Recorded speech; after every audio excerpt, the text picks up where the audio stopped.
ركب محمد الطائرة، عدل جلوسه في مقعده وربط حزام الأمان.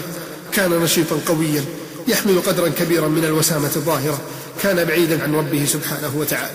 أقلعت الطائرة وبدأ محمد التفكير في رحلته إلى الولايات المتحدة الأمريكية. إنه سيستمتع هناك بأنواع من المشروبات ستحتضنه المراقص والملاهي الليلية، سوف يجد الكثير من الفتيات اللواتي يبحث عنهن. مضت الرحلة وهو يرتب ويخطط، لم يدر بباله لحظة أن الذي أعطاه القوة والشباب قد يحرمه منهما في أي لحظة. وصل إلى أمريكا واستأجر شقة وضع فيها أمتعته، وبدأت الجولات، سهر بالليل حتى الصباح ونوم حتى المغرب. طرق الأذان سمعه في أكثر من مرة، في أكثر من زاوية لأقليات المسلمين هناك، لكنه لم يفكر أن هذا النداء له هو لأنه مسلم. أنفق الكثير من المال، سكر حتى ما عاد يدرك شيئا من حوله. قال محمد: مضت حياتي على هذا المنوال حتى جاءت تلك الليلة. دخلت إلى ذلك الملهى الليلي، كان مليئا بالفتيات الجميلات.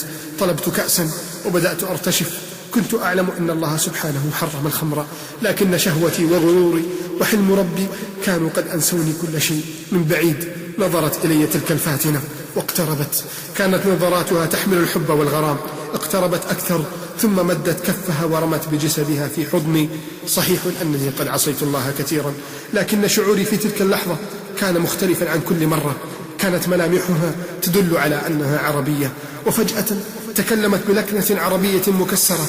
قالت: هل أنت عربي؟ قلت: نعم. قالت: وأنا كذلك، ومع الجنسية الأمريكية، وأنا مولودة هنا منذ زمان. سألتني: ما اسمك؟ قلت: محمد. قالت: أنا لا أحب هذا الاسم. قلت: لماذا؟ قالت: لأنني نصرانية. ابتعد جسمي فجأة، فقد أحس قلبي بعدائها للإسلام، لكن هذا كان لا يؤثر في من كثرة الشهوات التي سكنت وغطت على قلبي. ابتسمت وغيرت الموضوع: هل تحبين الرقص؟ قالت: نعم. صعدنا معهم، رقصنا، ومرت الساعات طويلة، وطلبت منها أن تأتي معي لكنها رفضت. حاولت أكثر من مرة أن تمكنني من نفسها لكنها رفضت. انصرفت تلك الليلة وعيناي لا تفارقهما صورة تلك الفاتنة. ضعف قلبي كثيرا لبعده عن الله سبحانه وتعالى. ومرت الليلة الثانية والثالثة، وفي كل مرة يزداد القلب بها حبا وغراما، حتى حصلت الفاجعة. تكلمت معها تلك الليلة وقلت لها: أريدك أن تبيتي عندي هذه الليلة. قالت: أنا موافقة، بشرط أن تلبس هذا.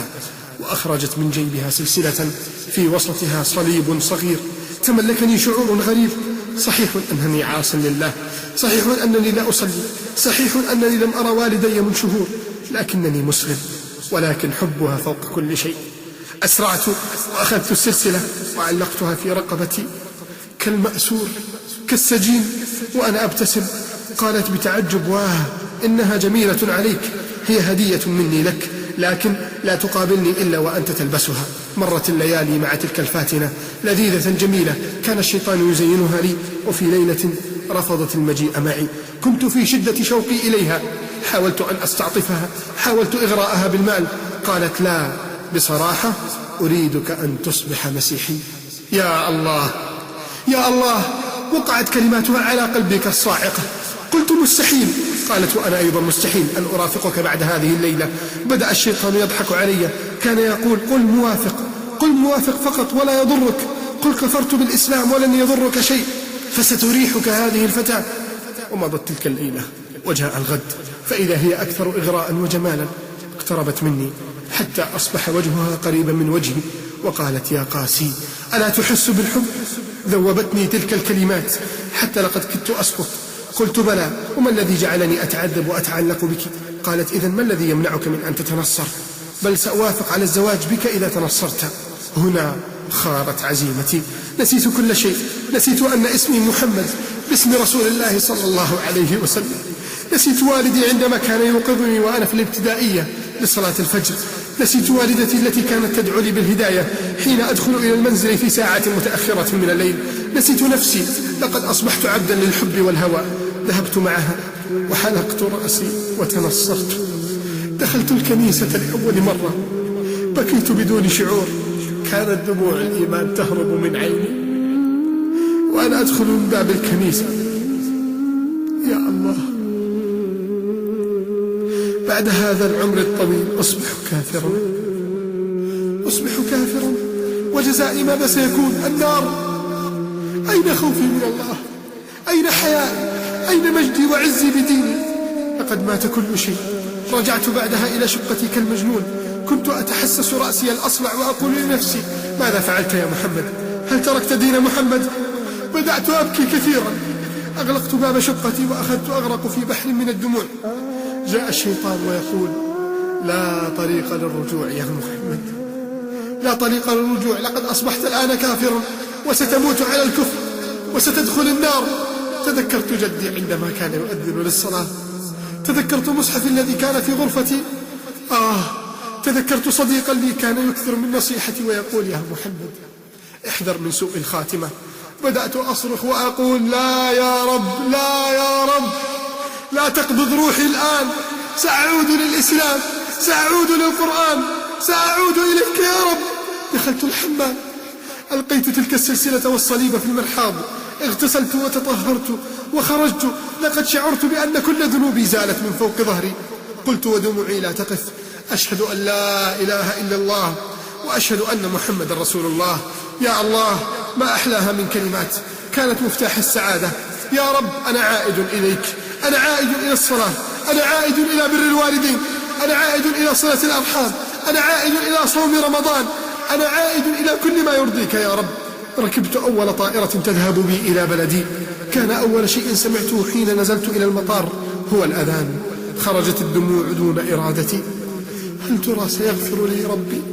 دخلت على والدتي، رميت بجسدي في حضنها أبكي: يا أمي، لن أعصي ربي أبدا يا أمي، سامحيني في عقوقي لك وبعدي عنك. ضمتني إلى صدرها، قالت: ولدي، أحسن إلى ربك فهو رحيم يفرح بمن تاب إليه. مرت الأيام ومحمد من روضة إلى روضة ومن سعادة إلى سعادة، وكلما تذكر تلك الرحلة لا تجف دموع عينيه. إذا اقتربت والدته من غرفته ليلا تسمع أنينا وبكاء، وإذا جاء الصباح تسمع قراءة القرآن والاستغفار. جاء يوم من الأيام فدخلت والدته عليه إلى غرفته لتوقظه لصلاة الفجر. فتحت الباب فوصل إلى أنفها رائحة طيبة زكية ما رأت مثلها قط. تحسست ولدها في سريره، مدت يديها فلم تجد ولدها. نظرت ببصرها الضعيف فإذا هو ساجد على سجادة الصلاة قرب سريره. وقفت تتأمل فيه وطال انتظارها. نادت: محمد ولدي. لم يرفع رأسه. اقتربت الأم، مدت يدها، حركته فمال على جنبه. نظرت الأم ولم تتحمل. أترى سيكون ولدها قد مات وهو ساجد؟ لم تتحمل وهي تشاهد ذلك المشهد الرائع. خرجت الدموع من عينيها غزيرة وهي تنادي: يا أولاد، يا أولاد، يا أهل المنزل، يا أهل البيت، انظروا إلى أخيكم محمد. اقتربوا، حركوه. يا الله يا أمه، لقد مات أخي محمد. يا أمه، مات وهو ساجد. علمت أن الرائحة التي وصلت إلى أنفها هي رائحة روحه الطاهرة التي رفعتها ملائكة الرحمة وصعدت بها إلى ربه ومولاه. وفرح مولاه بعودته فرزقه خاتمة حسنة. أحب الله فأحب الله لقاءه. هنيئا يا محمد هذا الحب، وهنيئا هذه الخاتمة. أرأيت أخي؟ أرأيت أختي؟ هيا مدوا أكفكم جميعا. دعونا نتعاهد أن لا نحب إلا ما يرضي الله سبحانه وتعالى، وأن نبغض ما يبغض الله جل وعلا.